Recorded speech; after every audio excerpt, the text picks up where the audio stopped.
গেল সপ্তাহে যুক্তরাষ্ট্র সফরে একাধিক বাণিজ্য চুক্তিতে সম্মত হন ভারতের প্রধানমন্ত্রী নরেন্দ্র মোদি। প্রেসিডেন্ট ট্রাম্পের পাশাপাশি বৈঠকে বসেন ডিপার্টমেন্ট অফ গভর্নমেন্ট এফিসিয়েন্সি ডিওজির প্রধান ইলন মাস্কের সঙ্গে।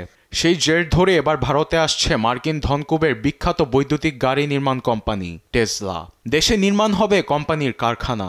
এতে মাস্কের প্রতি ক্ষোভ জানান মার্কিন প্রেসিডেন্ট, এমনটি বলছে ভারতীয় গণমাধ্যম এনডিটিভি। মাস্কের এমন সিদ্ধান্ত নিয়ে সম্প্রতি ফক্স নিউজের সাক্ষাৎকারে মুখ খুলেছেন মার্কিন প্রেসিডেন্ট। বলেন, ভারতে টেসলার কারখানা বানানো হলে মার্কিনীদের সঙ্গে অন্যায় করবেন ইলন মাস্ক, যার কারণ অতিরিক্ত শুল্ক। একই সঙ্গে বিশ্বের অন্যান্য দেশ যুক্তরাষ্ট্রের উপর শুল্ক আরোপ করে বলে দাবি করেন ট্রাম্প। আমদানি শুল্ক 100% থাকার কারণে ভারতকে ইঙ্গিত করে বলেন এসব দেশে গাড়ি বিক্রি করা অসম্ভব। ট্রাম্পের এমন বক্তব্য নিয়ে মুখ খুলেনি ভারতের পররাষ্ট্র মন্ত্রণালয়।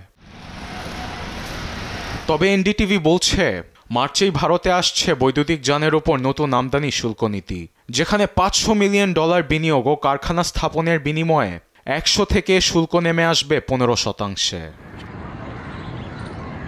এদিকে ভারতে লোকবল নিয়োগের জন্য সোমবার লিঙ্কডইনে 13টি পদের জন্য প্রার্থী চেয়ে বিজ্ঞপ্তি দিয়েছে টেসলা, যার মধ্যে কাস্টমার সার্ভিস বা গ্রাহক সেবা পদ উল্লেখযোগ্য।